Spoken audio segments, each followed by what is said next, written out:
Hello, good morning, everyone. Today I decided to go live in order to solve completely NABTEB 2024 mathematics objective questions.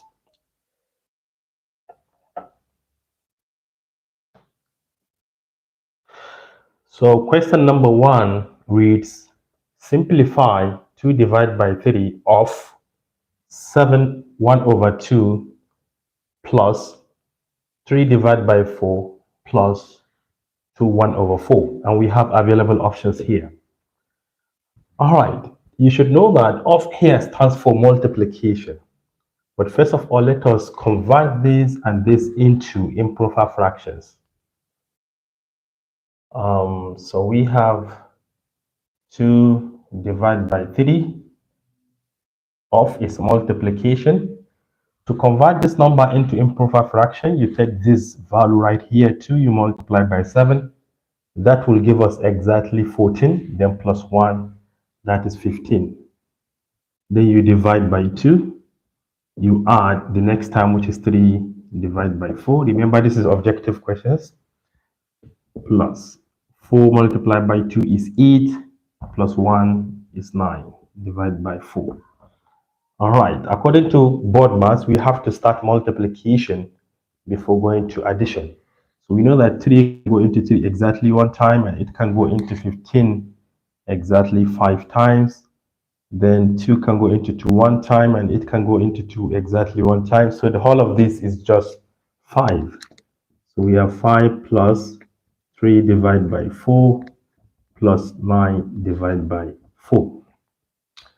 And we can simply add these two together because they have common denominator. So this is equal to 5 plus, the whole of this will be 3 plus 9, which is 12 divided by 4. And 12 divided by 4 is 3. So this is equal to 5 plus 3, which is equal to 8. So which of this satisfied? None of them. Is there any issue here? Let me check. 2 times 7, 14 plus 1 is 15, divided by 2. 4 times 2, 8, plus 1 is 9. 2 over 3. 3 into 15 is 5. 2 into 2. So we have 5 over 1, which is 5. Then this is 12 divided by 4.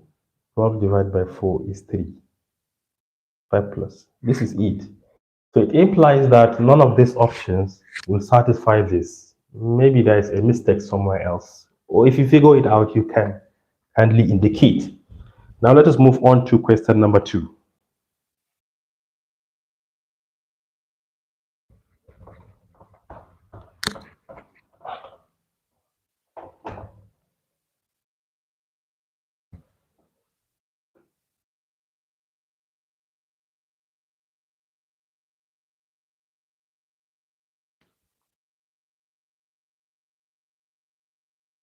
Number 2, simplify 0.0664, then multiplied by 0.025, and we are asked to leave the answer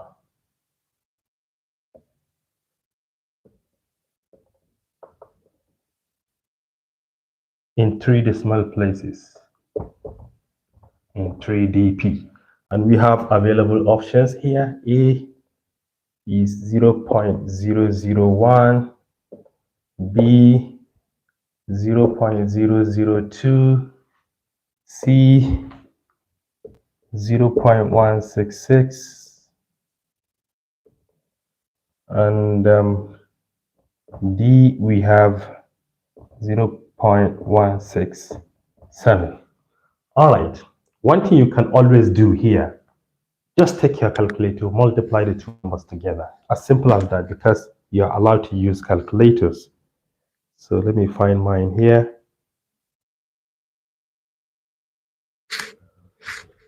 we have 0.0664 multiplied by 0.025. Once you multiply those two numbers together, you're going to get 0.0016. Another 6. But they said we should leave the answer in 3 decimal places. You can see 1, 2, 3. So the next digit is after 5. If it is less than 5, you leave it like this. But since it is greater, we equal to 5, you have to round this 1 to 2. So this is 0.002 in 3 decimal places, which is option B. Now let us move on to question number 3.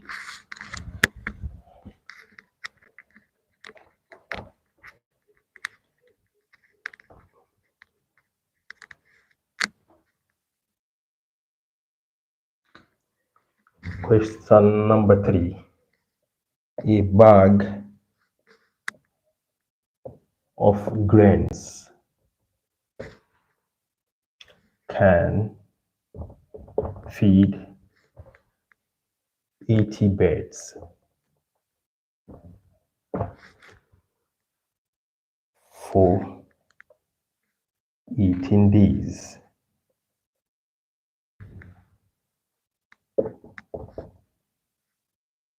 How many days will it feed 120 birds? Do I even have to write the options? Okay, options, we have 12, we have 13.5, we have 22.5, and we have 27 days. I don't have to write the options here. Let's just go through the question. You can say that we are looking for the number of days, right? So let's start with the number of birds. So number of birds, 80 birds. And how many days? 18 days. 18 days. Then we're talking about 120 birds. We are looking for the number of days the same grain will feed 120 birds. So 120 birds will be what? More than, let me see. Let me read the question again. A bag of grains can feed 80 birds for 18 days. How many days will it feed 120 birds? 120 birds. You should expect less days, right? This will be less. Less. If less, more divide. So this will be 80 divided by 120, then multiplied by 18. You see that? This 0 will cancel this 0. Let me see. 4 can go here exactly 2 times. 4 can go here exactly 3 times. So what do we have? We have this to be 2 times 8, 16. 2 times this is 36, divided by 3, and this is equal to 12 days exactly. Do we have that here? Yeah, that is option A, 12 days. So let's move on to question number 4.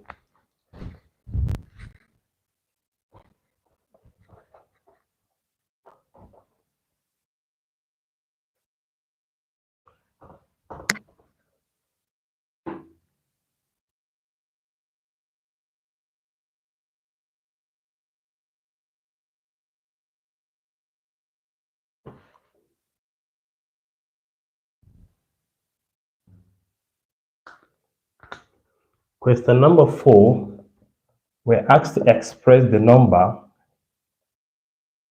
0.60500 in standard form. Standard form. All right, how can we express a number in standard form? Always ensure that the decimal point is after the first significant number. And the first significant number here is 6. So you have to migrate it over here. So it becomes 6.0500. And you should know that if you have a decimal number, those trailing zeros are not important. So you can just get rid of this. Then you multiply by 10. Remember, we migrated a decimal point from left to right, so it will be negative. And how many times? Just once, so it will be -1. And this is the right answer, which is which option? Option B, 6.05 times 10 to the -1. Then question number 5. Question number 5, calculate percentage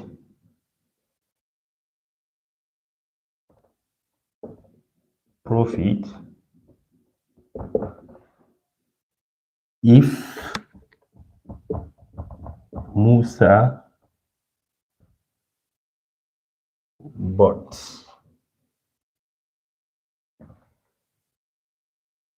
orange for 15 naira and sold it for 15.5 naira. All right, this is just the question. We are talking about percentage profit will be equal to what? The profit itself divided by the cost price multiplied by 100. As simple as that. So what will be the profit? Remember that profit is equal to the selling price minus the cost price. So this is the selling price. This is the cost price. This minus this will give us just 0.5. So you're right. This is 0.5 divided by the cost price, which is 15. Then multiply by 100. All you have to do is to take your calculator, press this, divide by this, multiply by this. So let me do that over here.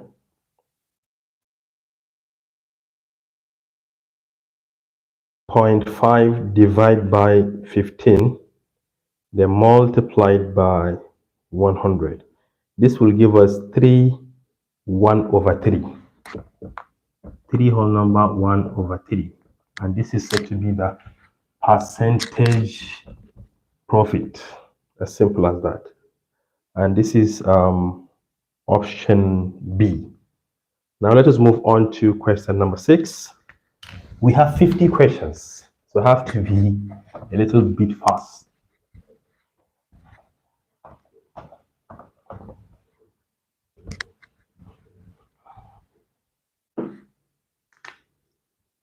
Question number 6. Solve for n if 3 to the power of n minus 1 is equal to 81. You should know that 81 can also be expressed as 3 to the power of 4. So this is 3 to the power of n minus 1 equal to 3 to the power of 4. And since the bases are the same, we can simply equate the exponents, right? Once you take -1 to the other side, it becomes positive. So n will be 4 plus 1, which is 5. And this is said to be the solution to this problem. Let us move on to question number 7. Question number 7, which of the following equations has its roots as 4 and -5? Which of the following equations has its roots as 4 and -5? We are talking about quadratic equations. We have 4 different quadratic equations here, but let me just find the quadratic equation. Use this formula, x squared minus sum multiplied by x, then plus the product equal to 0. The sum, meaning you should add the two roots together. Once you add this and this, you're going to get -1. And we still have another -1 here. So the sum is -1 times this negative, we have +1 times x is what? Positive x. then product, multiply them together, we have 4 times negative 5 is negative 20. This is equal to 0. And hence, this is the quadratic equation that has these two roots. And we have here as option D, x squared plus x minus 20. Now let's move on to question number 8.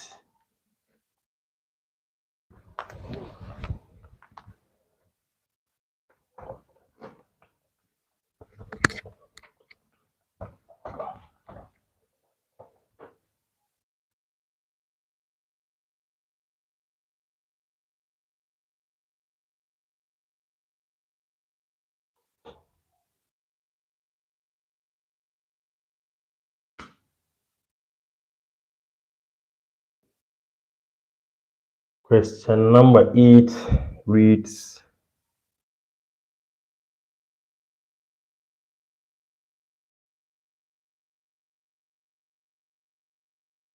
what is the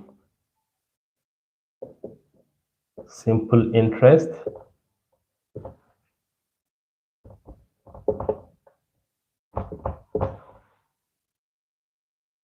of a loan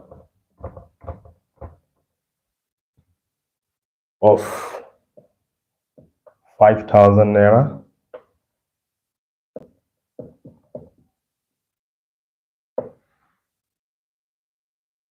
in for 4 years at 2% per annum.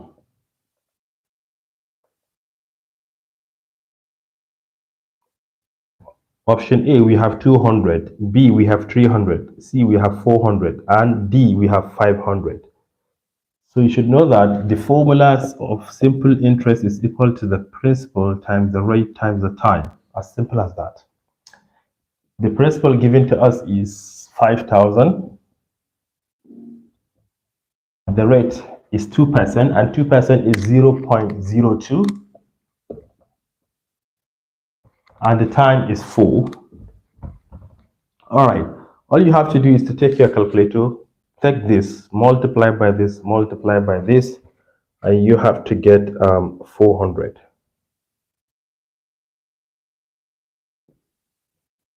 And 400 is said to be the solution to this problem. Question number 9.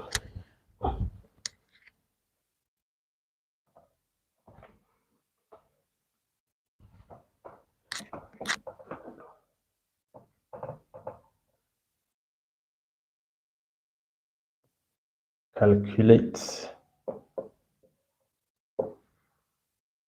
the 10th term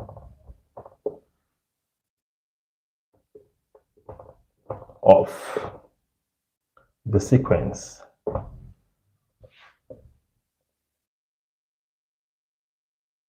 1, 4, 16, 64, and so on. All right, we are looking for the 10th term, but you have to study the sequence carefully. Which sequence is this? This is not arithmetic, because if you say this is arithmetic, 4 minus 1 is 3.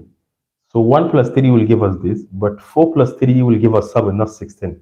And hence, this is not arithmetic sequence, rather geometric sequence, because 4 divided by 1 is 4. So 1 times 4 will give us this, and this times 4 will give us this times 4 will give us that. So in geometric sequence, Tn is equal to Arn minus 1. A is the first term, which is 1. R is the common ratio. Every term divided by the preceding term. So we can say 4 divided by 1, which is equal to 4. Then n is equal to 10, since we are looking for the 10th term. So we can substitute everything into this formula. That is T10 equal to E, which is 1, multiplied by R, which is 4, to the power of 10 minus 1, which is 9. 1 times whatever is still that. So this is 4 to the power of 9. And I can see here all the solutions, all the available options are in exponential form or in initial form. So which is option B here, 4 to the power of 9. Question number 10. We have 50 questions. This is why I'm rushing a little bit.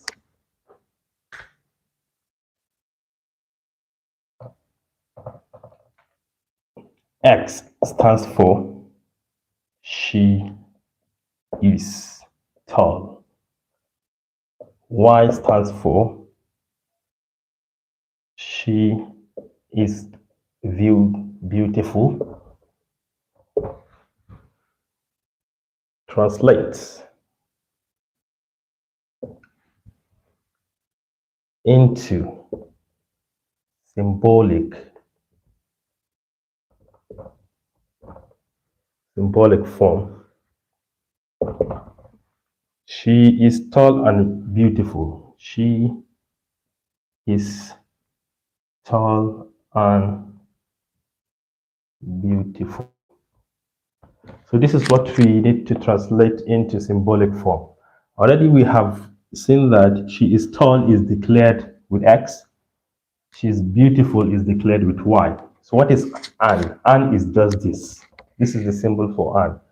So this together is X, something like this. So this is she is tall and beautiful. Let us move on to question number 11.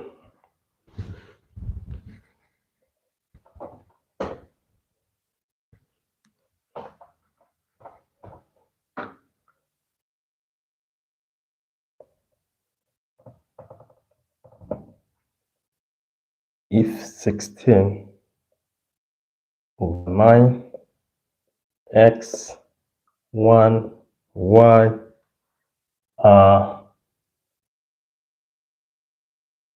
geometric sequence,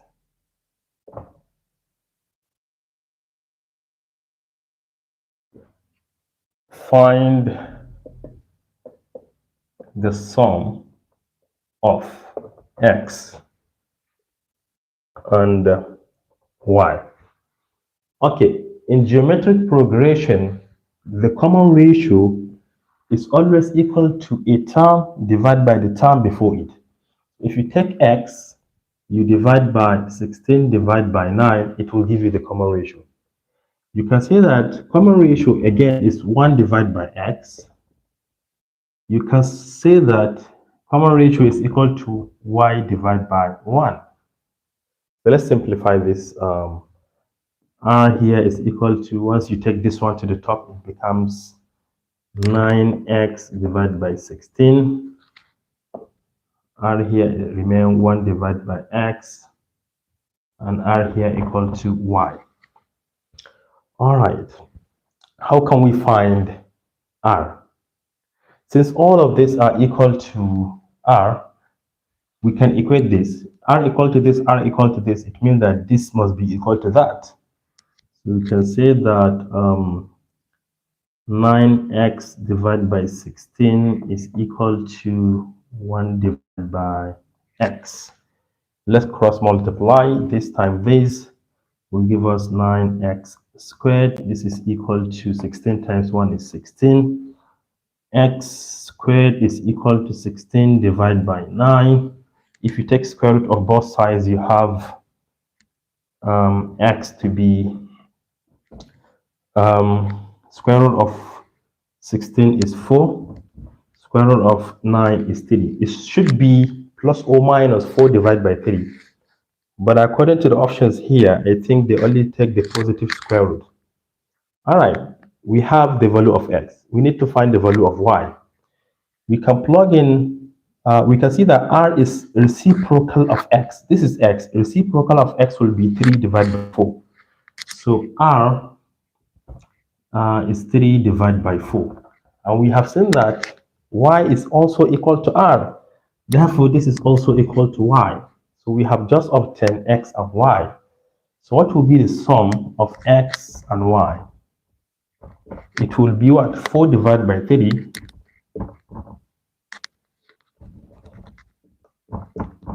plus 3 divided by 4. And what is the LCM of 3 and 4? It is 12. 3 into 12, exactly 4 times. 4 times 4 is 16. 4 into 12, 3 times. 3 times 3 is 9. If you add these together, you're going to get 25 divided by 12.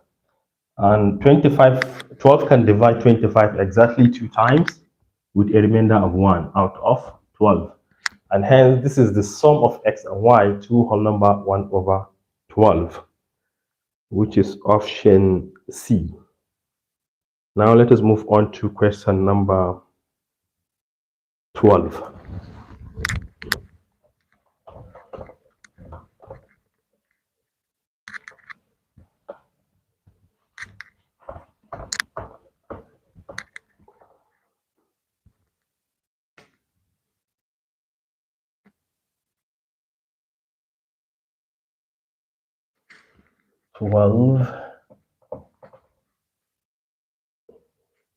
In the diagram,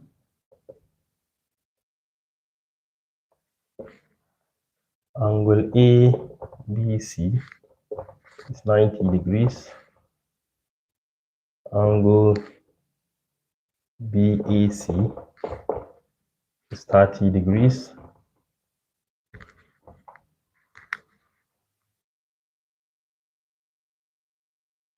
Line AC is equal to 10 cm. Calculate AB. And here is the diagram.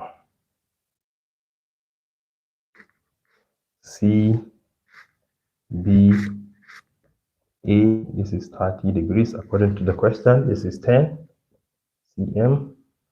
All right, this is what is given to us, and this is 90 degrees. We are looking for AB, this side length. So what is the relationship between this side length and the hypotenuse? It's cosine, right? So it implies that cosine of 30 degrees is equal to adjacent divided by hypotenuse. Therefore, AB is equal to 10 multiplied by cosine of 30 degrees.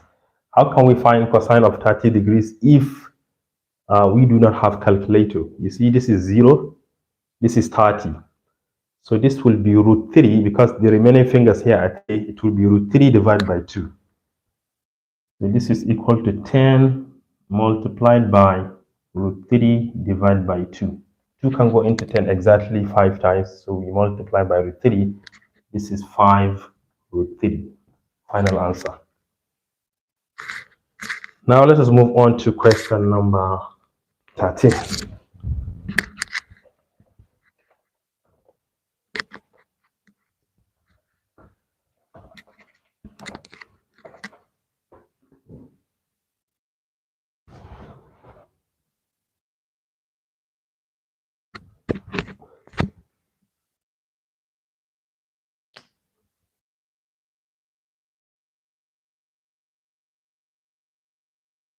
Question 13.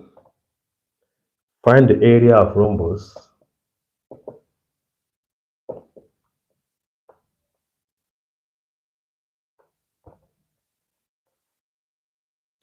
whose side length is 8 cm with an angle of 30 degrees.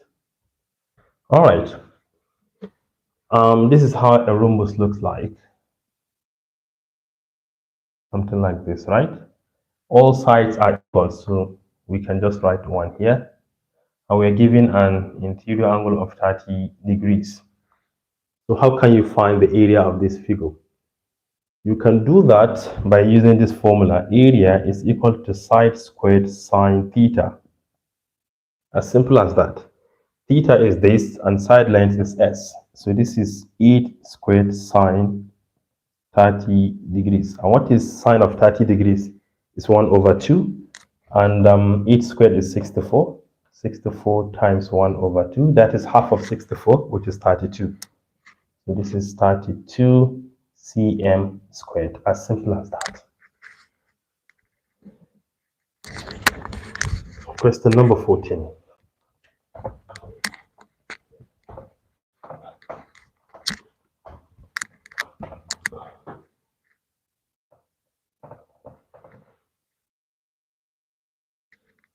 Without using tables,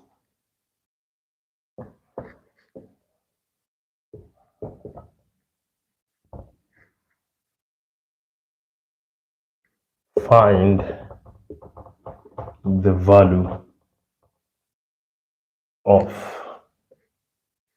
cos 70 degrees divided by sine 20 degrees plus sine 25 degrees divided by cosine of 65 degrees. All right. You should know that we can express 70 in terms of 20, right? 70 can be written as 90 minus 20. So instead of this 70, we can write it. And again, what can we add to 70 to make it 90? It's 20. Therefore, cos 70 is equal to sine 20. So this is sine 20 divided by sine 20 degrees plus. And what can we add to 25 to make it 90? It's 65. Therefore, this is the same thing as cos 65 divided by cos 65 again. You can see the fractions are all the same. Both numerator and denominator are the same. So this is 1 plus 1, and this is equal to 2. As simple as that. Let us move on to question number 15.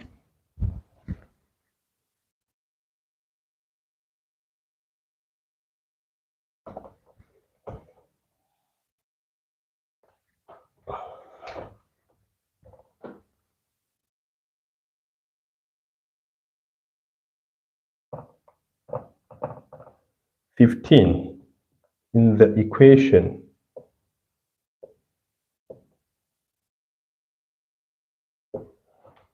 a equal to the square root of dg multiplied by 1 plus 3h divided by b, make d the subject. All right. First of all, I would like to clear this square root by squaring both sides. Once you square both sides, you have e squared equal to dg 1 plus 3h divided by d. Then we can expand this. dg times 1 is dg plus 3h times dg divided by d. This remains e squared. But this d will cancel this d. So this is dg plus 3hg.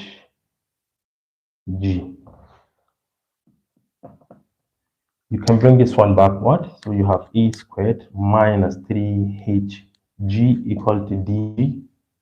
Our main goal is to find d. So we can divide both sides by g. And finally, d is equal to e squared minus 3hg divided by g. As simple as that. Let's move on to question number 16. Question number 16, we asked to simplify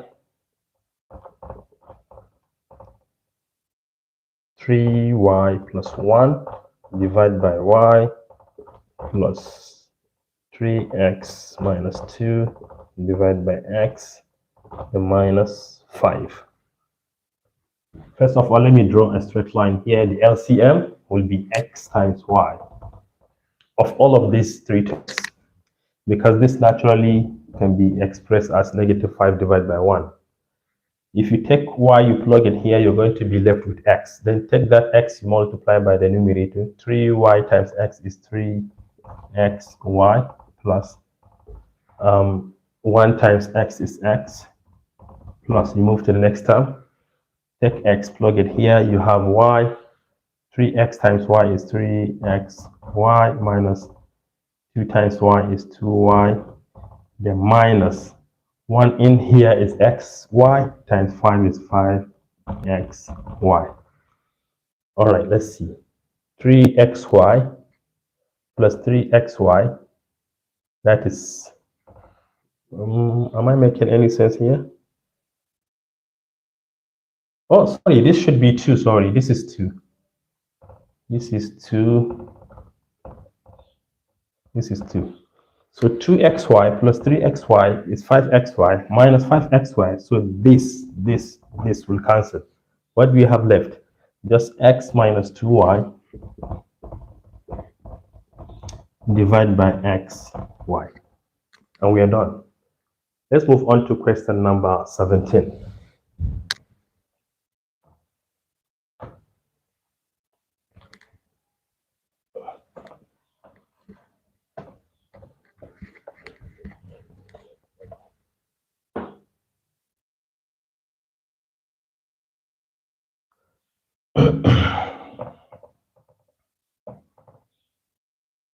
The following are quadrilaterals.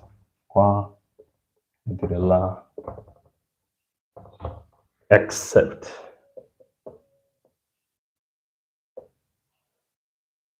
A, parallelogram,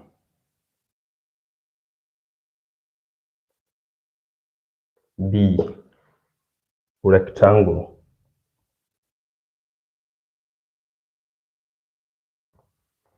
C, trapezium, and finally D, pentagon. So what is quadrilateral first of all? Quadrilateral is a plane figure, right, that has 4 sides. Parallelogram looks something like this. All opposite sides are parallel. You can see it has 4 sides. Rectangle is something like this. It's a rectangle with 4 sides. Trapezium, something like this. This is trapezium, also 4 sides. Pentagon has 5 sides.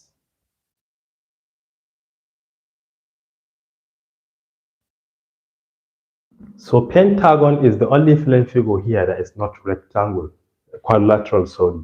So this is the right option. Now let us move on to question number 18.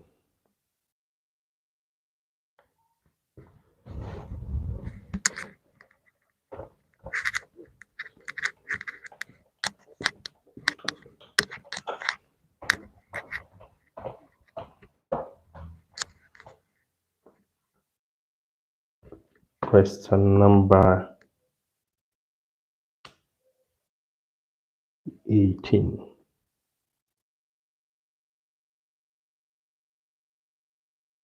All right. 18, find the volume of a cylinder whose height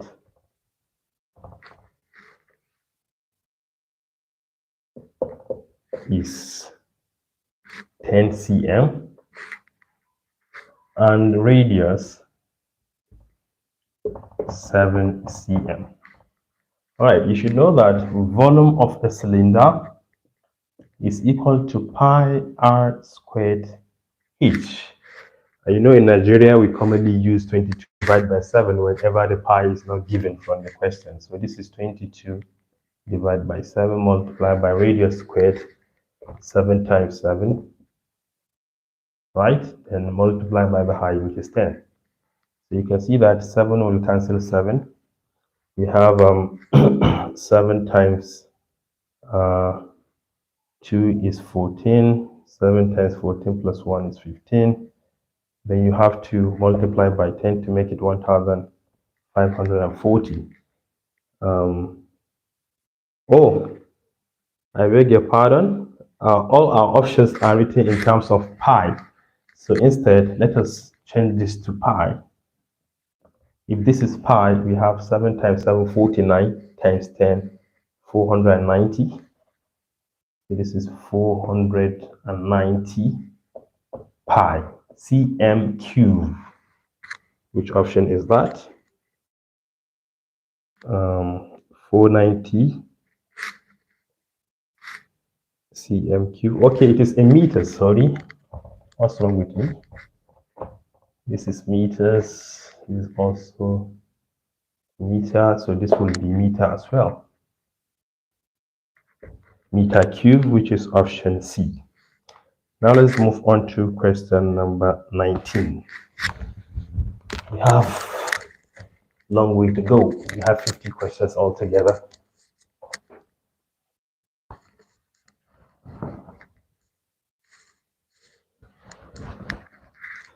All right.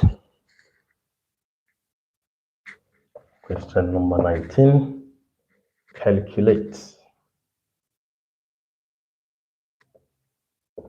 the perimeter of the figure below. Okay, let me draw the figure here. So something like this.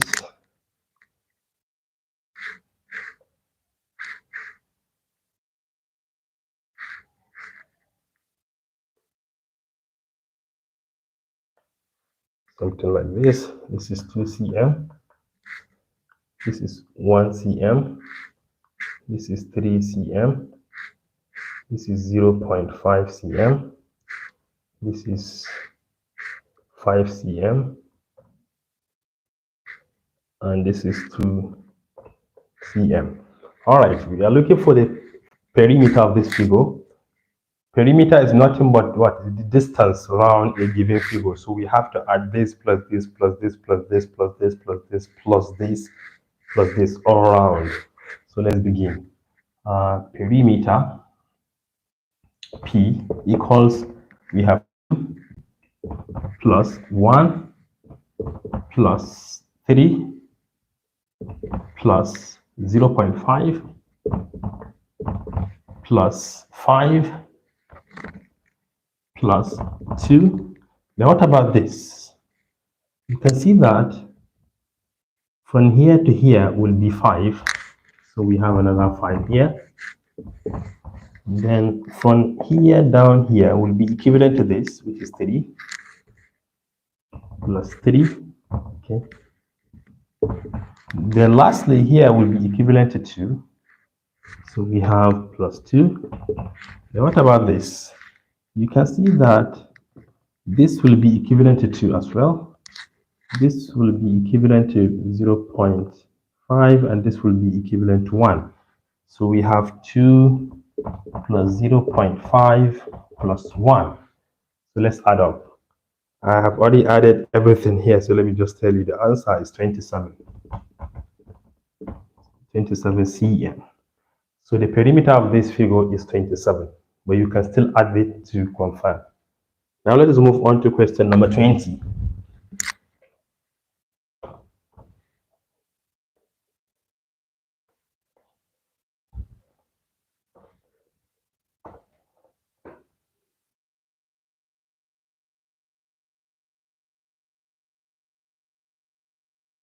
Question number 20. Calculate the area of a cycle whose circumference is 44 cm. All right. What is circumference? C is equal to 2 pi r. This is the formula for circumference. And this is equal to 44. For the area, we only need the constant radius. We only need the radius because pi as constant is always given. So let's find out.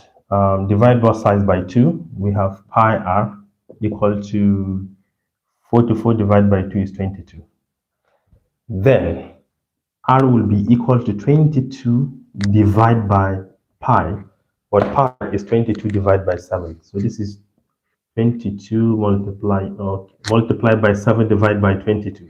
Once you change this to multiplication, you can take reciprocal of 22 divided by 7. This cancels this, therefore r is equal to 7. So since the cycle has a radius of 7 cm, its area will be what? Pi r squared, which is equal to 22 divided by 7 multiplied by 7 multiplied by 7. 7 cancels 7. 7 times 2, 14, 15. This is 154 cm squared. And this is said to be the area of that circle with circumference of 44 cm. Moving on to question number 21.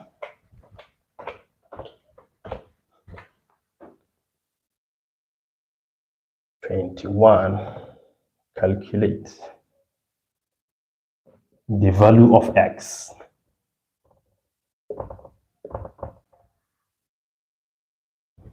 in the polygon below. This is the polygon.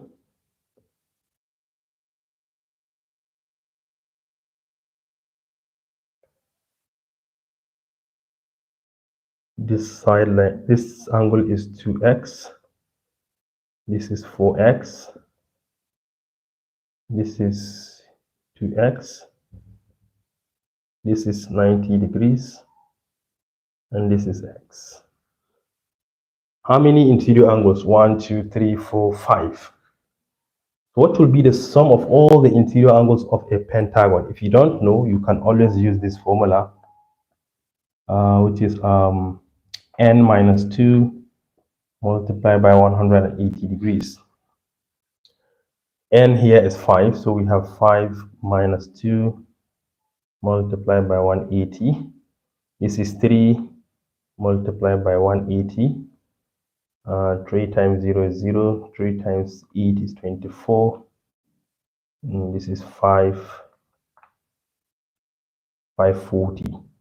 So every pentagon has the sum of all interior angles to be 540, which implies that once you add these angles, you have to get 540. So 4x plus 2x plus 90 plus x plus 2x must be equal to 540. All right, let's add up. 6, 7, 9. So this is 9x. What about the constant? We only have 1. We can take it to the other side. This is 540 minus 90. 540 minus 40, 90 minus 40 is 50. This will be 450, right?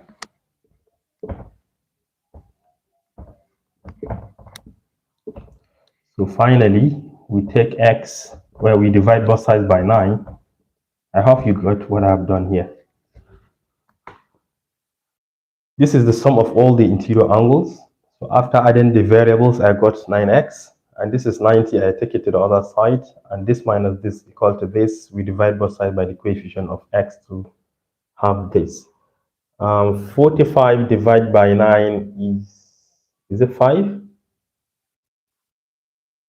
Sometimes these small numbers used to confuse us.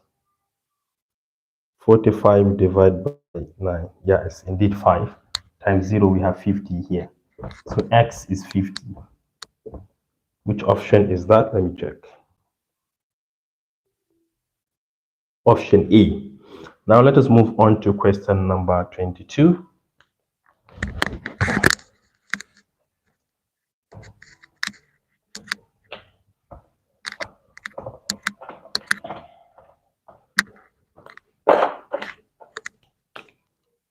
Question number 22. What is the value of the angle mark N?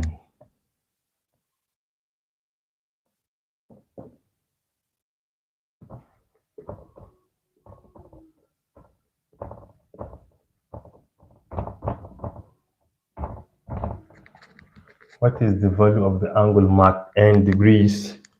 We are given a straight line, a semicircle, right angle, then we have something like this. All right. So the angle we are talking about here is from this down here, which is n degrees. By clear, you can see it indicates that this is 90 degrees, which has been divided equally. So this angle here is 45. 45 is half of 90, right? So what will be the rest of this angle? N will be 180 degrees because the sum of all the angles on a straight line equals 180. Once you subtract 45, you're going to get, is it 135? Yes, 135 degrees. So N is 135 degrees. Let's move on to question number 23. All these questions are very simple.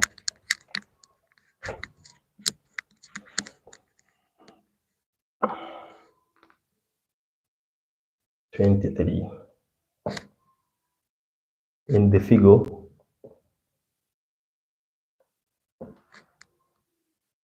O is the center of a cycle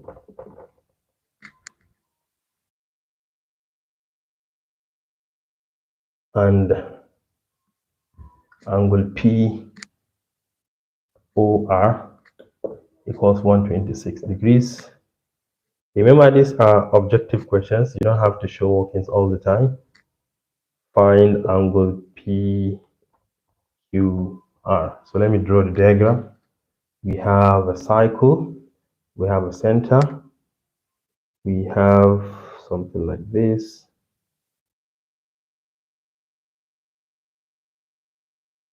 Oh, this should be touching the cycle.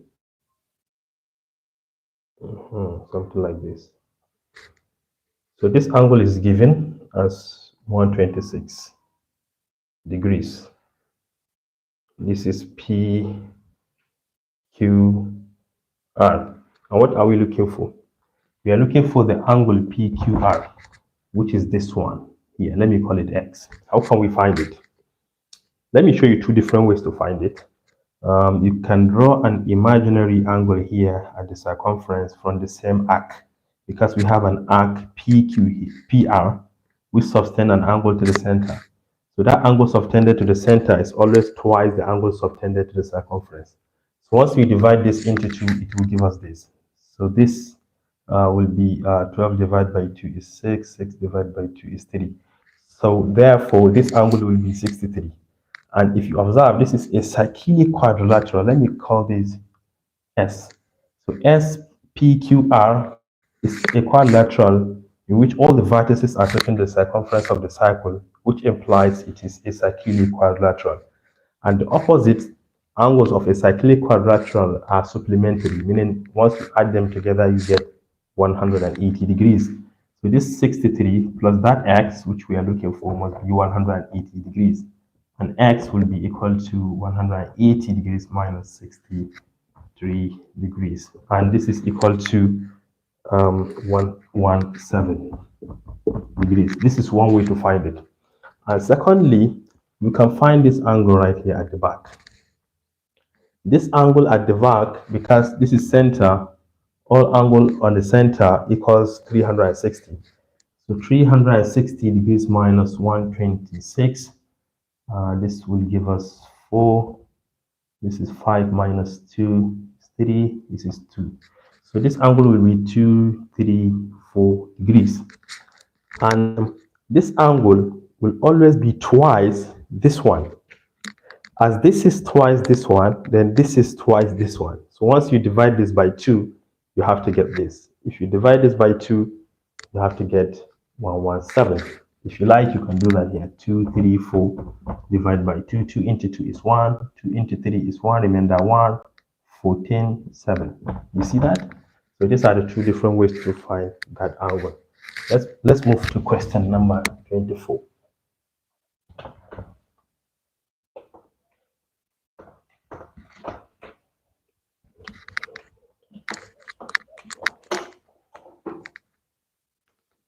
Question number 24. A die is rolled 200 times. 200 times. The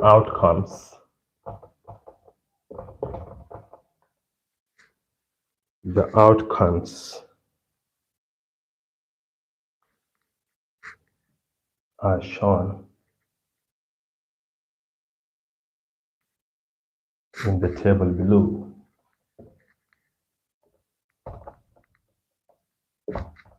Okay, this is just an information. So let me draw the table. Number, frequency,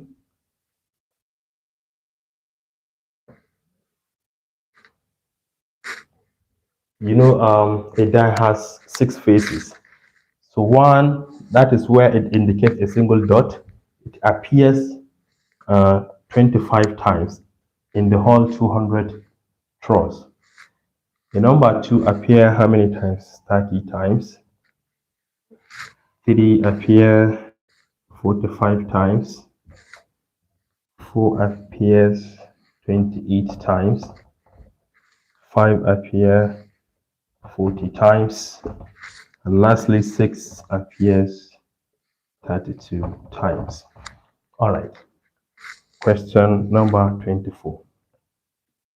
We're asked to find the probability. Find the probability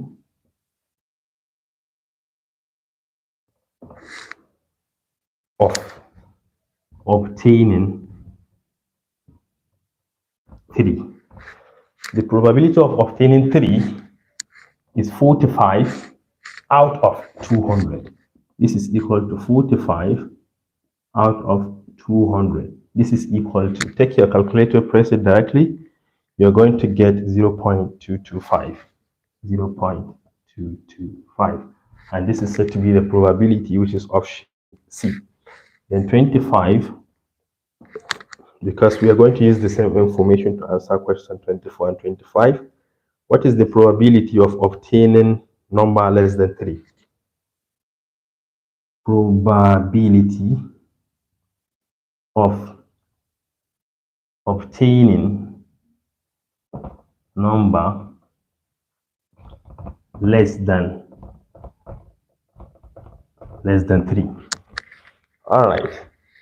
Probability of obtaining number less than 3 will be either this or this.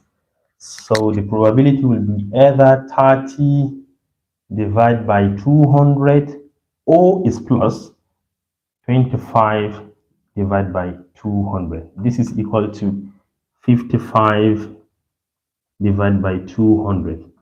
And if you press your calculator, you're going to get 0.275. 0.275. Remember, this objective questions, you don't have to show working. This is why I'm doing all this. So this is the answer, which is option C. Now let us move on to question number 26.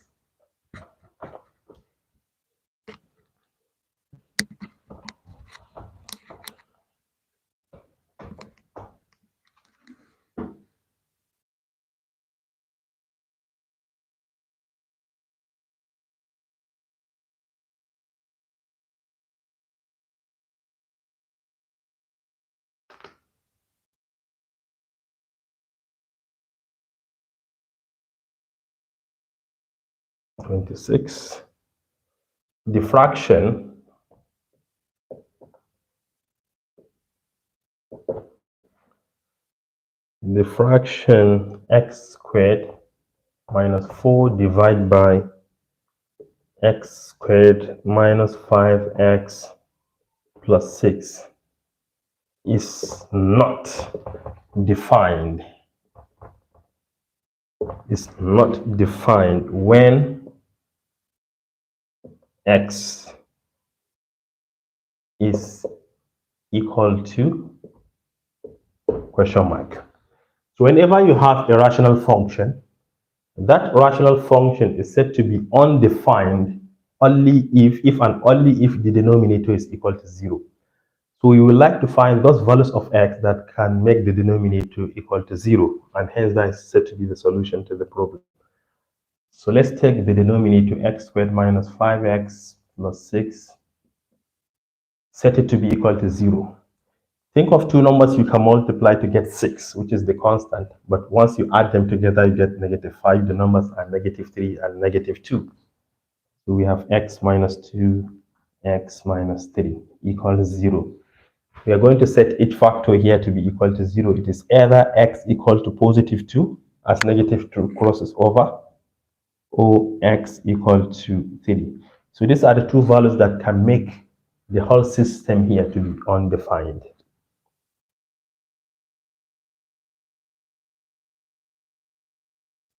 Now let us move on to question number 27.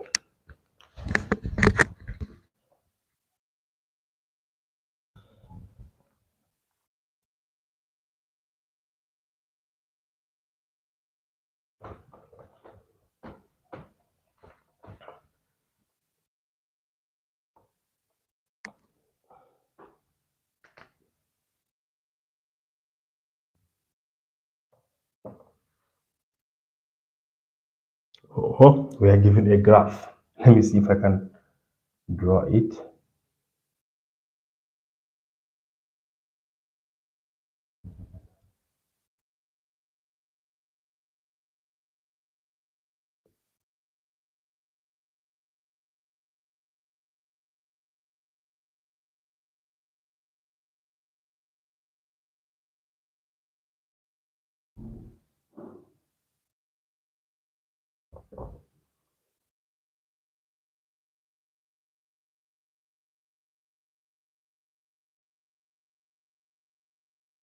Something like this. Then 27, what is the roots? Okay, what are the roots? Sorry. Of the equation from the graph. Roots are just the values of x, exactly where the curve passes through the x-axis, which are 1 and 2. So roots are 1 and 2. As simple as that. 28. Find the minimum value of y.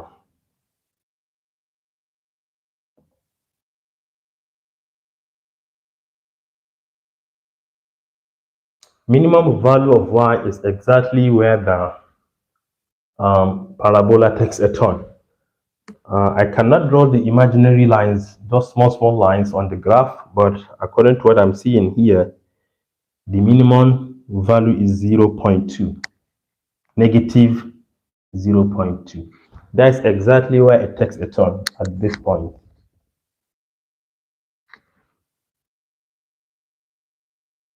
So let's move on to question number 29.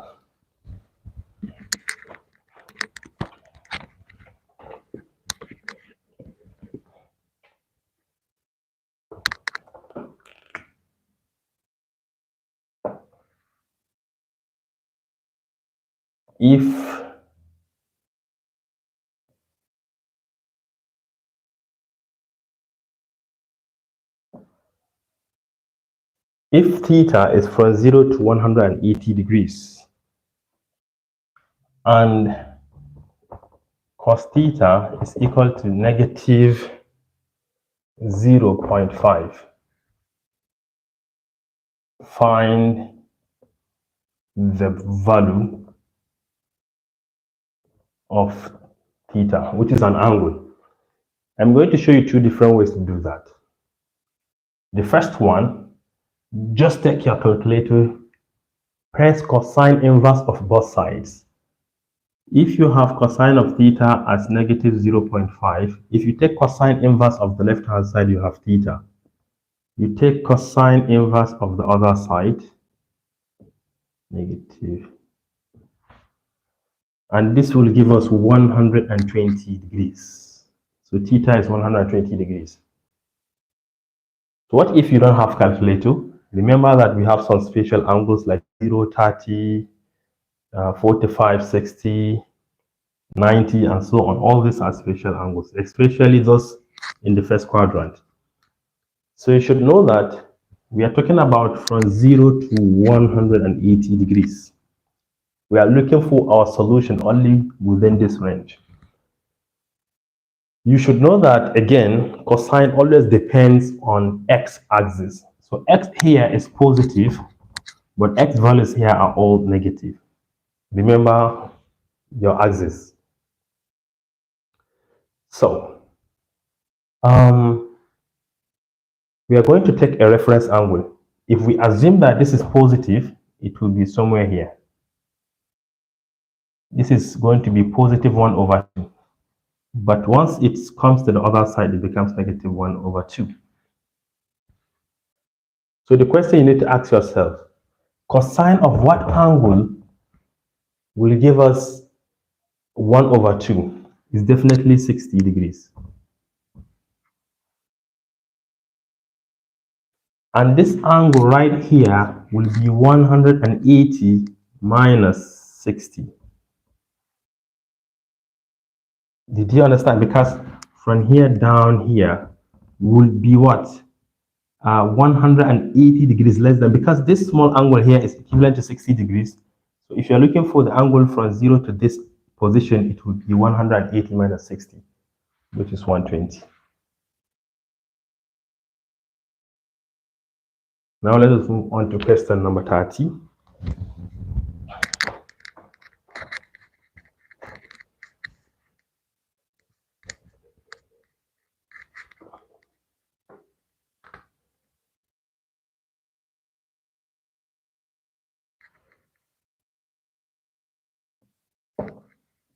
Find angular difference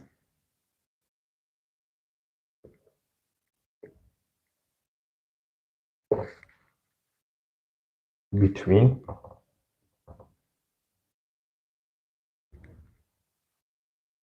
point P, which is on the latitude 50 degrees north and longitude of 50 degrees west,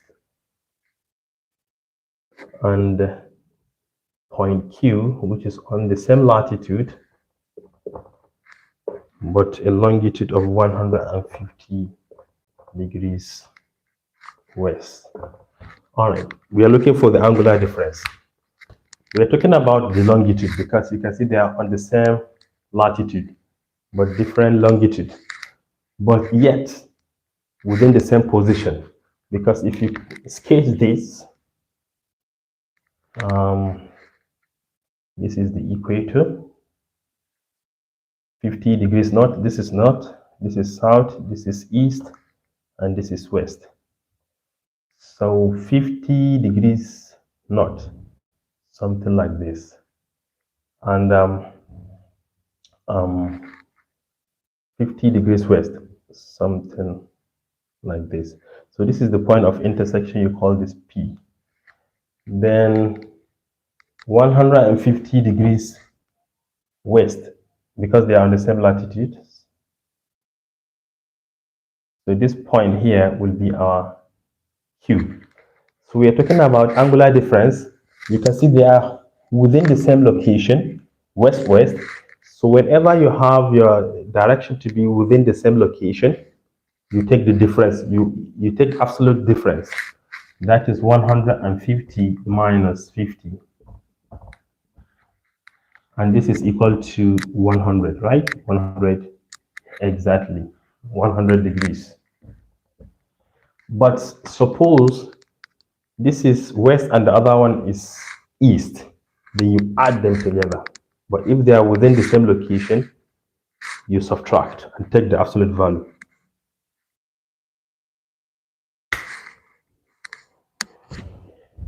Question number 31.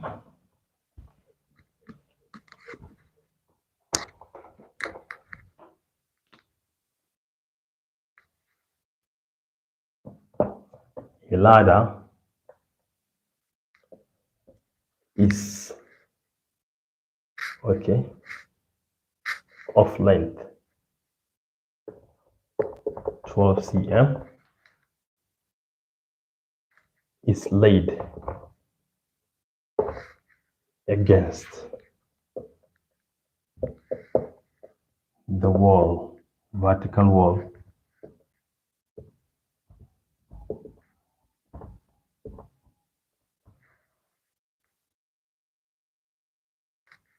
it made an angle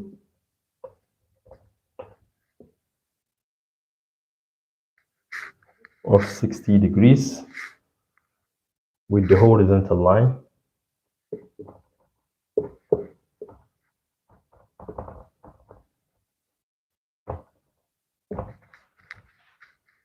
Find the height of the wall.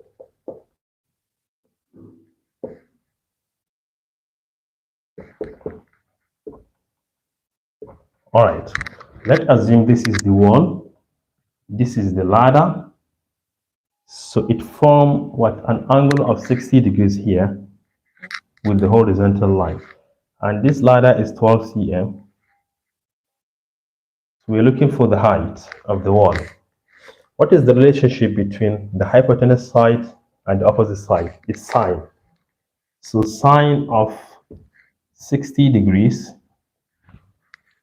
is equal to opposite divided by the hypotenuse. What is sine of 60 degrees? Remember I told you you can use your finger 0, 30, 45, 60. You can see we have 3 fingers before the angle. So you take root of that 3 divided by 2 equal to h over 12. H will be equal to 12 multiplied by root 3 divided by 2. 2 here 1, 2 here 6. 6 times root 3, and therefore h is equal to 6 root 3 cm, which is option B. Now let's move on to question number 32.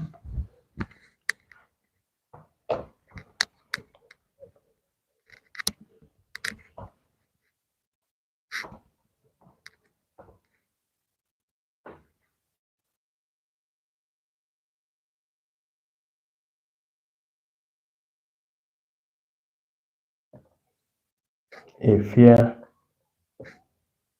coin is tossed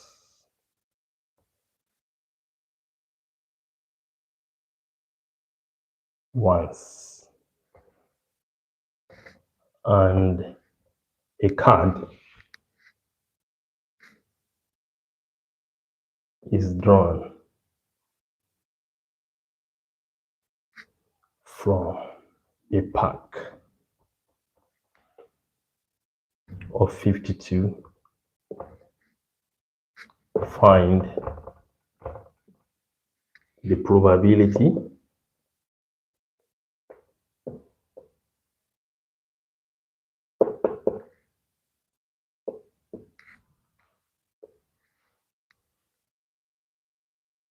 that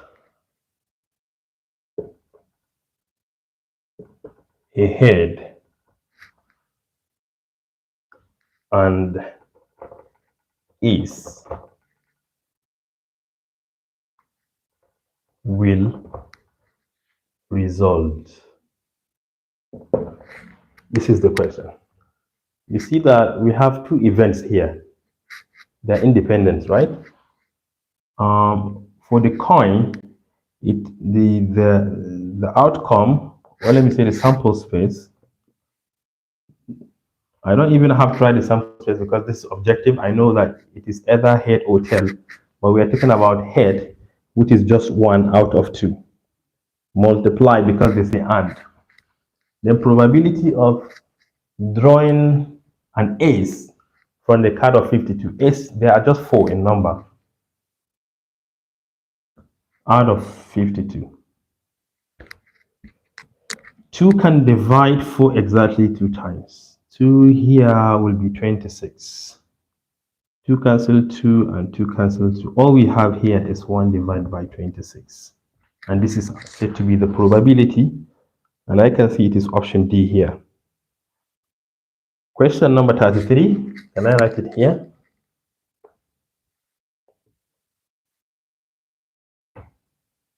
The roots of 2x squared minus 8 equal to 0 are, take negative 8 to the other side, you have 2x squared equal to positive 8. Divide both sides by 2, you have x squared equal to 4. Take square root of both sides, you have x either equal to plus 2 or minus 2. This is said to be the solution to this problem.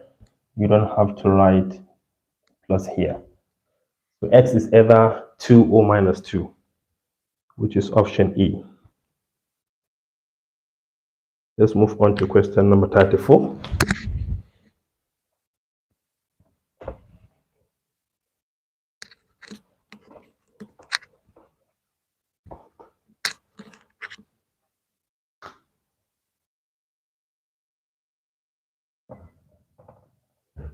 Factorize 12x cubed minus 3xy squared completely. All right. First of all, you have to determine what is common between the two terms. You can see that between the numbers 12 and 3, we have 3 in common because 3 can divide 3 as well as 12. So we have 3 outside. Then between the variables, you can see we have only x in common. So we have 3x outside. Inside, 12 divided by 3 will give us 4. X cubed divided by x is x squared minus 3 divided by 3 is 1. X divided by x is 1. We only have y squared. 3x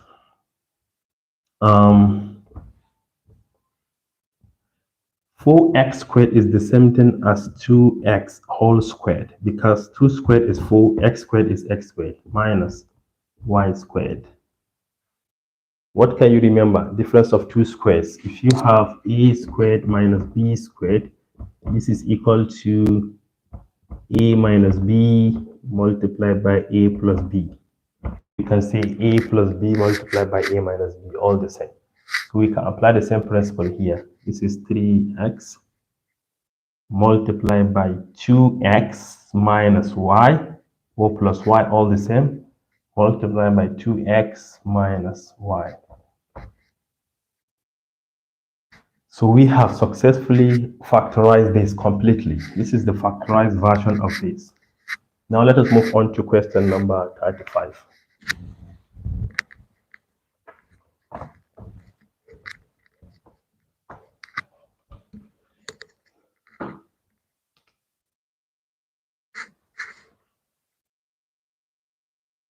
Express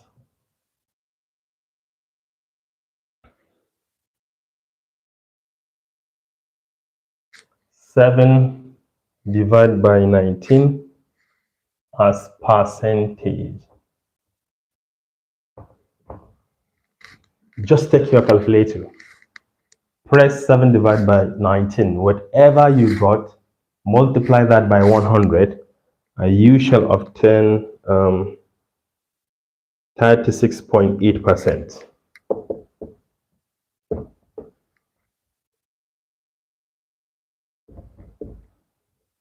And this is said to be the solution to this problem.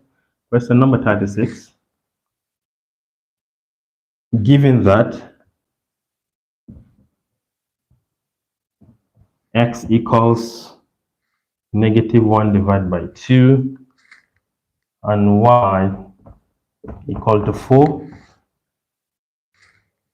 Evaluate 3x squared plus x y squared. Wherever we have x, we're going to replace it with -1/2 and y with 4. So this is 3 -1/2 whole squared plus x is -1/2, y is 4 squared. This is 1/4 times 3 is 3/4 minus, because of this minus sign. 4 squared is 16, and half of 16 is what? 8.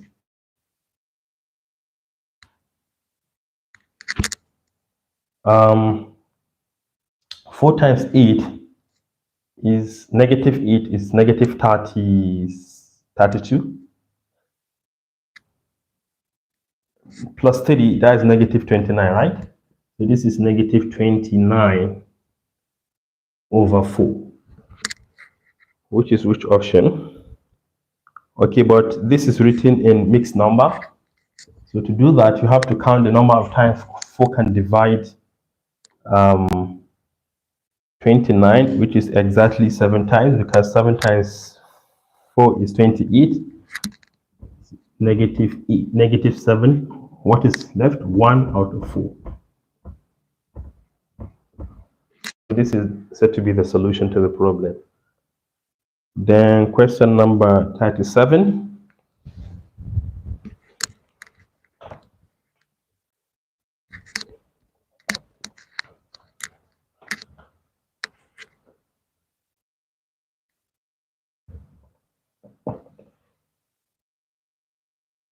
Given the following scores,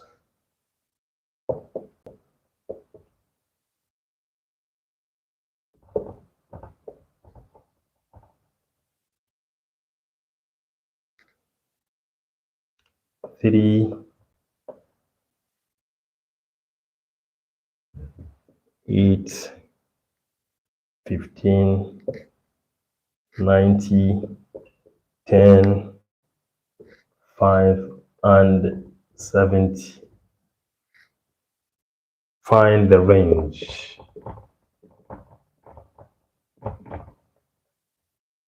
Find the range. Range is just the difference between the highest and the least number.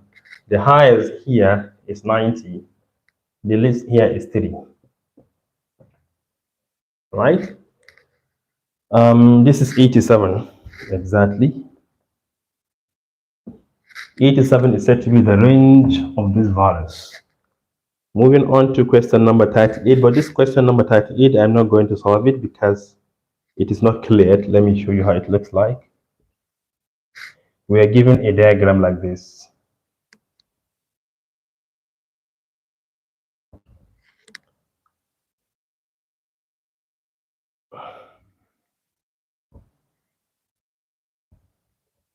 (30 degrees, 41 cm, 41 meters.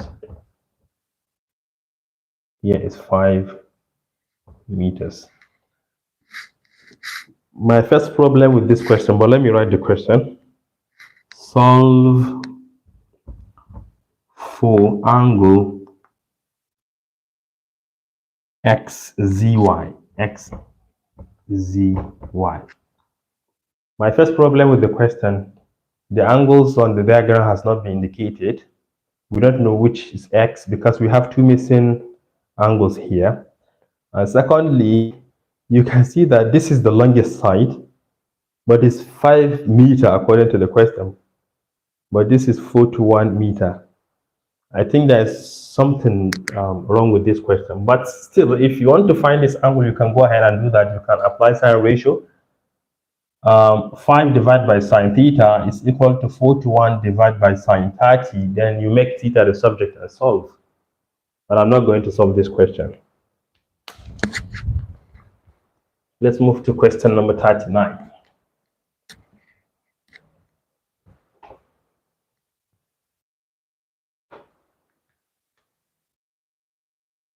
Question number 39.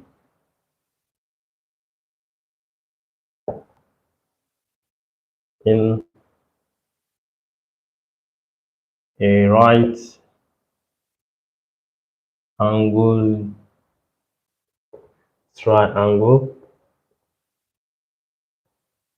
and theta is equal to 4 divided by 3. What is sine theta minus cos theta? Solution. This is a right angle triangle. Tangent is what? Opposite divided by the adjacent. Opposite divided by the adjacent. How can we find this? This is the square root of what? 4 squared plus 3 squared. 4 squared is 16. 3 squared is 9. 16 plus 9 is 25. Square root of 25 is 5. So the hypotenuse is 5. Sine theta is divided by hypotenuse. Opposite divided by hypotenuse. Cos theta is adjacent divided by hypotenuse. But we are looking for sine theta minus cos theta. Sine theta is 4 divided by 5. 4 divided by 5. 3 divided by 5. The same denominator, so we can subtract the numerator. 4 minus 3 is 1 divided by 5. And hence, this is said to be the solution to the problem, which is option D. Now let's move on to question number 40. We are almost done.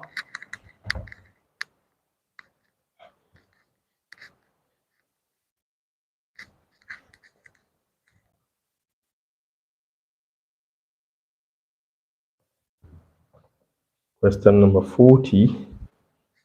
Find the unknown.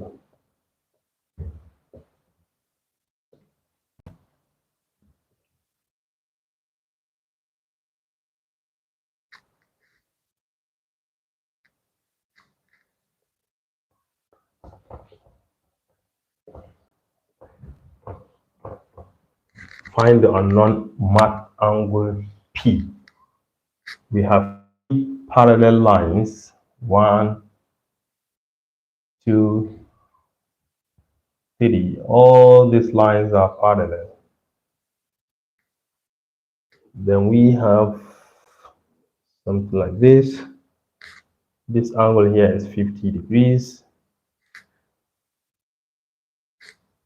We have this angle as 110 degrees.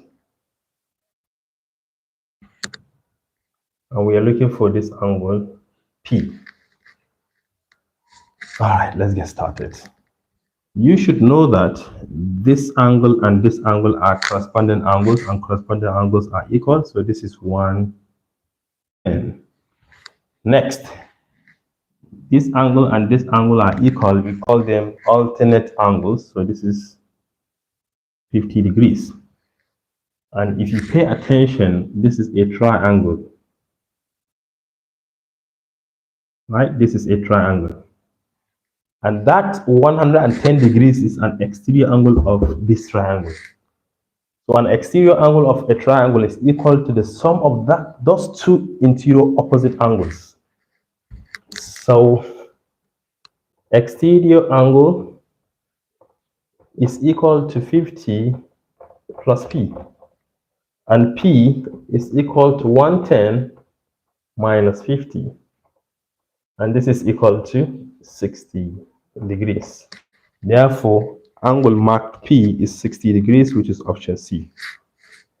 Now let us move on to question number 41. Yeah, this is 40.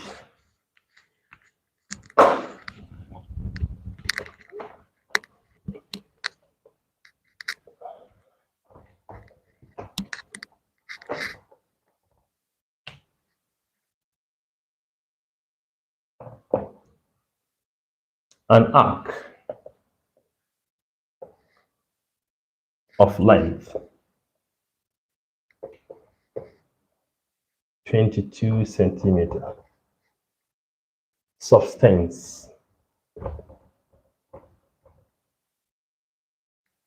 an angle of theta at the center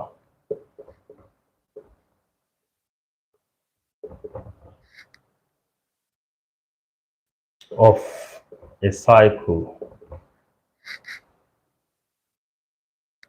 of radius 14 cm. What is the value of theta?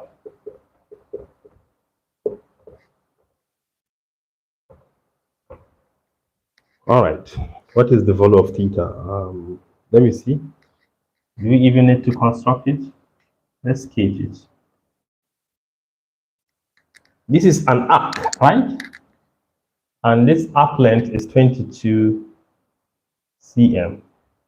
This is theta, which we are looking for.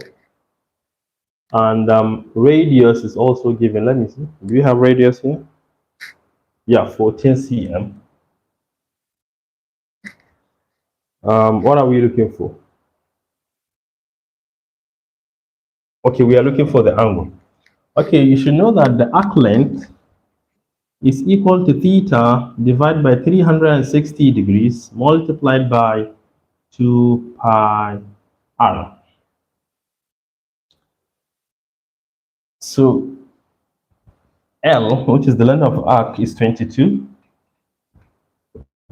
Theta, which we are looking for, divided by 360 multiplied by 2 multiplied by 22 divided by 7, which is pi. Then radius is 14.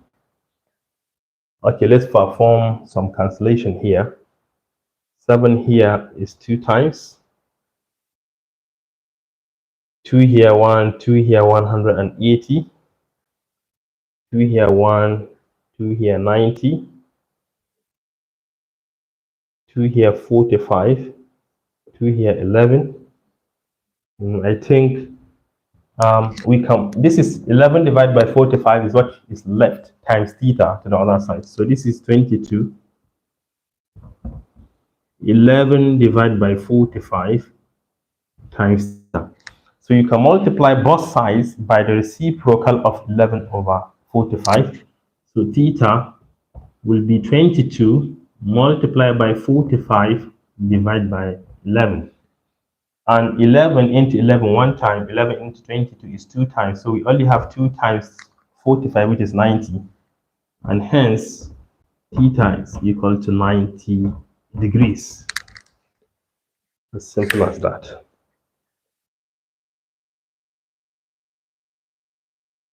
Question number 42. Should I write it? Well, let me just read it out for you. The locus of points equidistant from two fixed points is called, let me repeat, the locus of points equidistant from two fixed points is called A, parallel line to the 2 points, cycle with the 2 points as radius. This doesn't make sense. Perpendicular bisector of the line joining the 2 points. D, line outside the given point. The right option is C, which is perpendicular bisector of the line joining the 2 points. Let me give you an instance.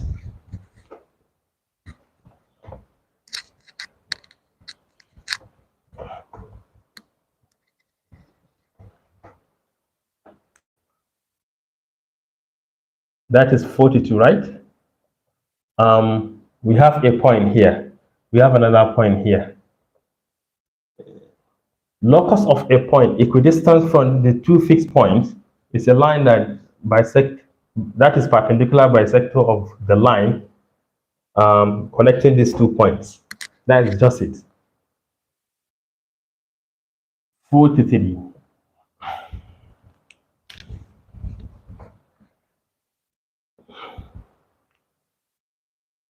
Simplify.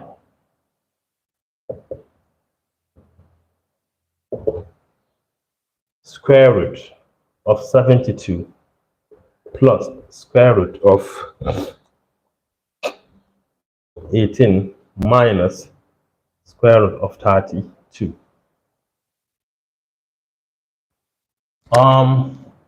This is 36 multiplied by 2. 36 multiplied by 2 is 72, right? Plus 9 multiplied by 2 minus 16 multiplied by 2. 36 times 2 is this. 9 times 2 is this. 16 times 2. We want to change this sort into similar sorts. Square root of 36 is 6, but we still have square root of 2. Square root of 9 is 3, but we still have 2 inside. Square root of 16 is 4, but we still have 2 inside. So we have similar sorts. You can see that 6 apples plus 3 apples will give us 9 apples. Minus 4 apples, we have 5 apples altogether. So this is 5 apples. Question number 44.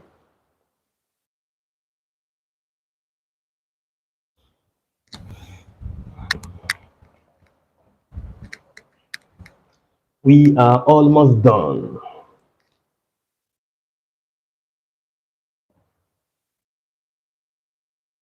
Calculate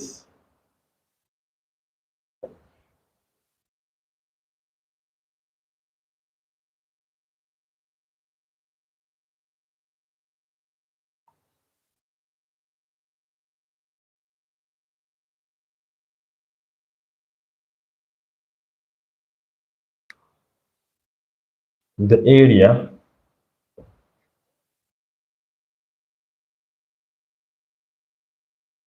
of the minor sector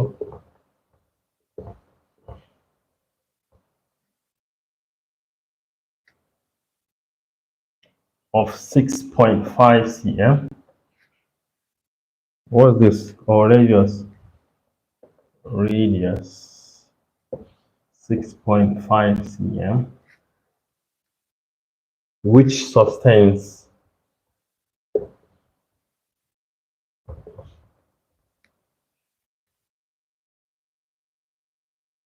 an angle of 45 degrees at the center. All right.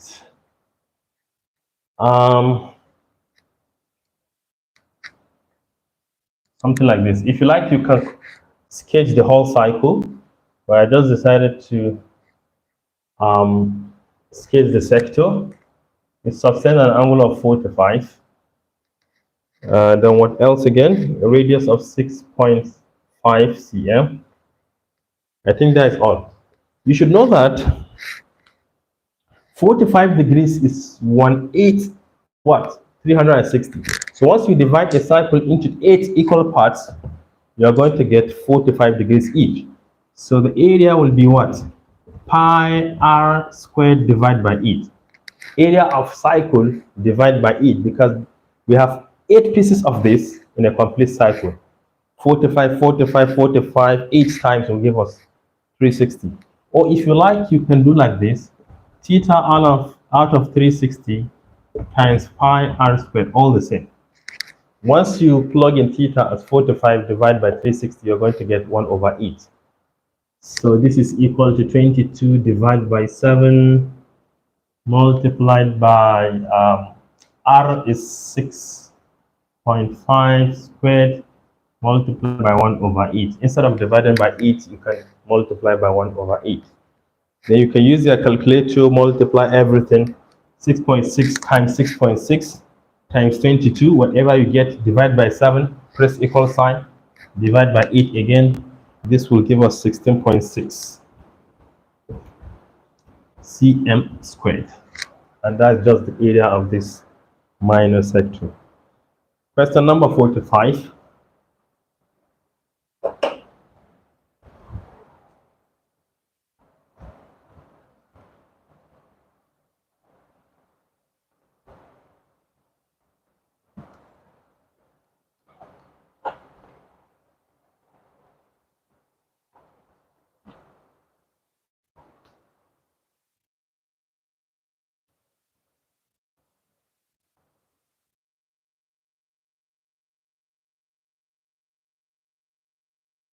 Find the value of x.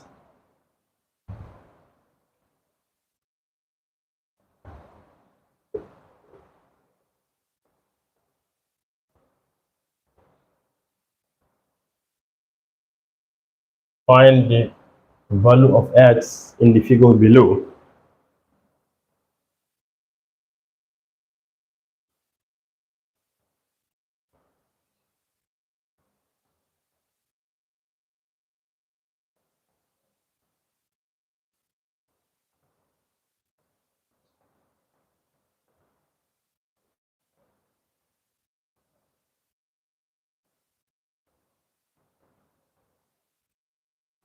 All right. We are looking for the value of x here. This is a cycle theorem.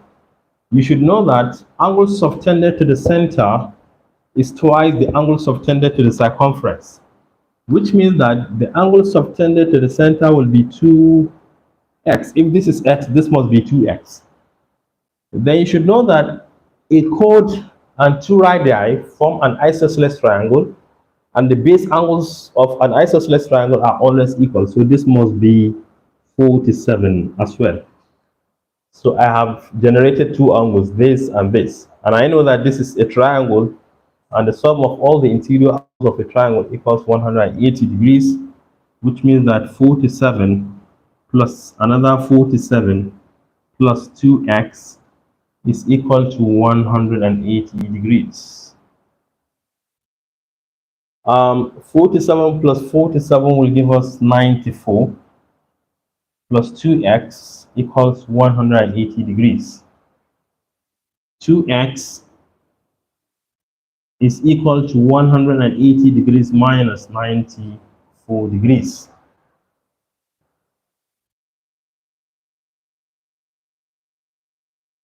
And 180 minus 94 is 86. So 2x is equal to 86 degrees. X is equal to 86 degrees divided by 2. And x is equal to 43 degrees.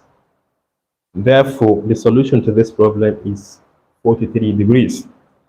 Now let us move on to question number 46. We are almost done.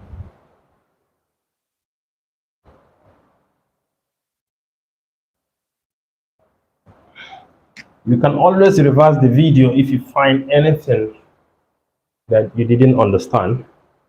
Just take it back a little bit.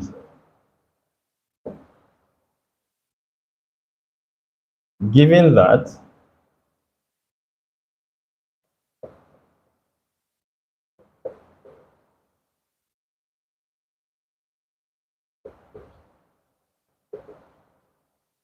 the vectors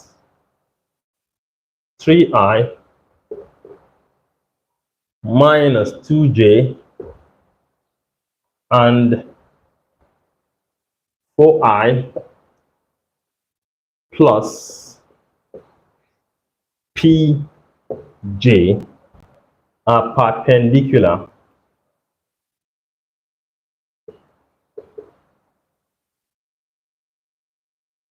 find the constant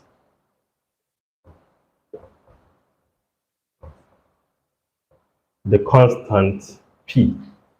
All right, we have two vectors, 3i minus 2j and 4i plus pj. We are looking for the p. We show that if two vectors are perpendicular, their dot product will always be equal to 0.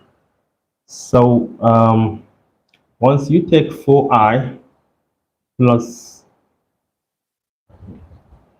3i minus 2j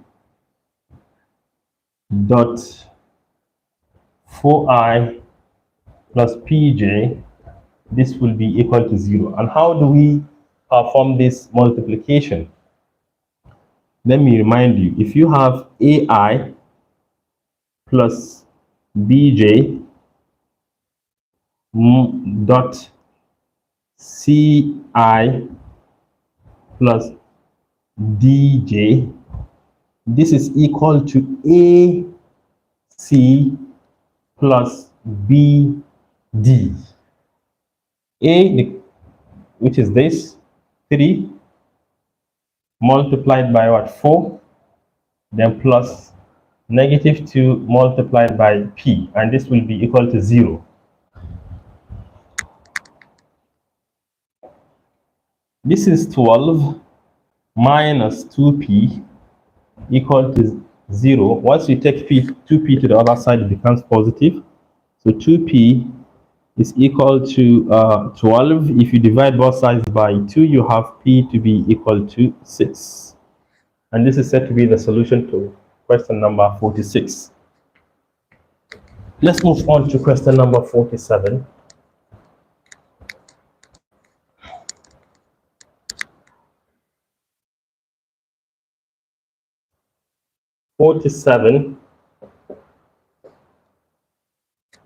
Given a vector m to be equal to 4i plus 3j, and another vector n as I plus 2j, we asked to find the modulus or the magnitude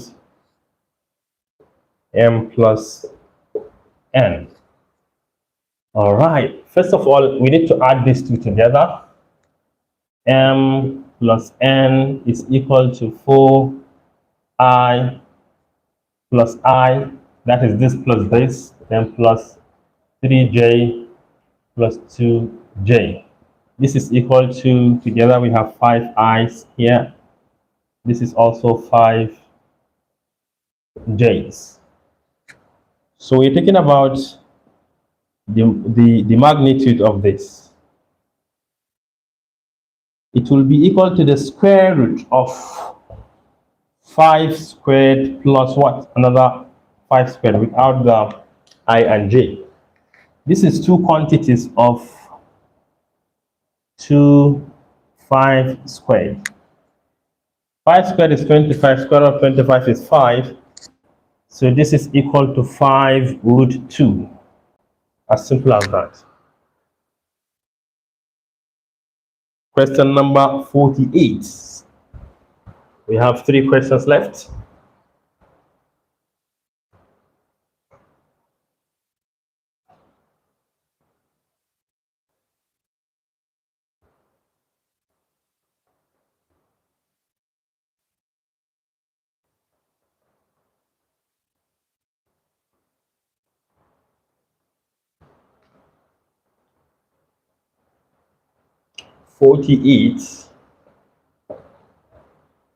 Find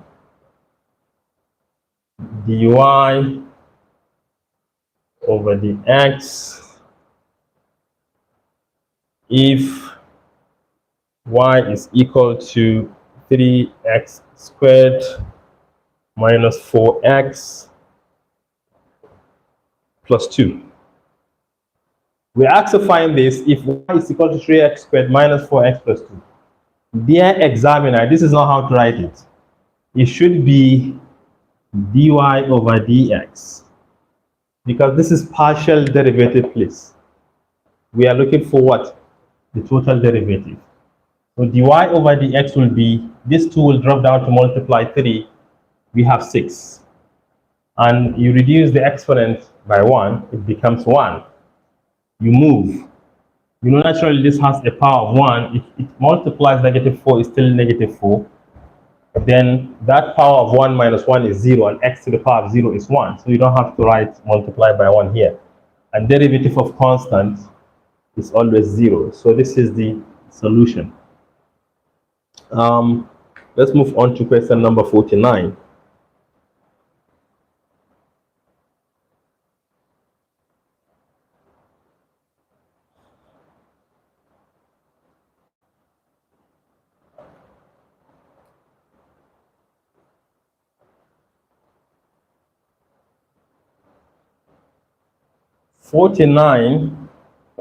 Differentiates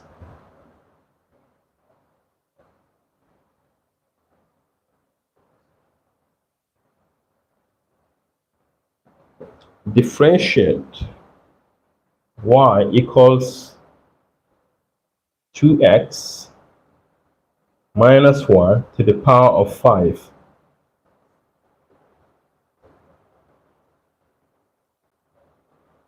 Two x minus 1 to the power of 5.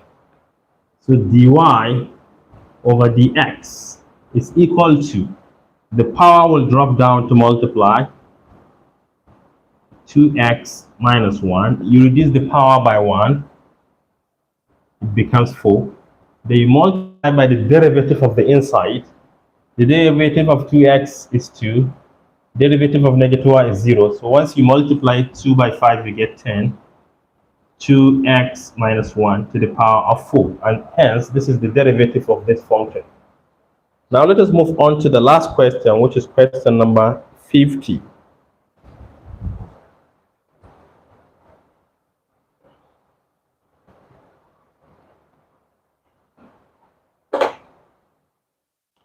Question number 50,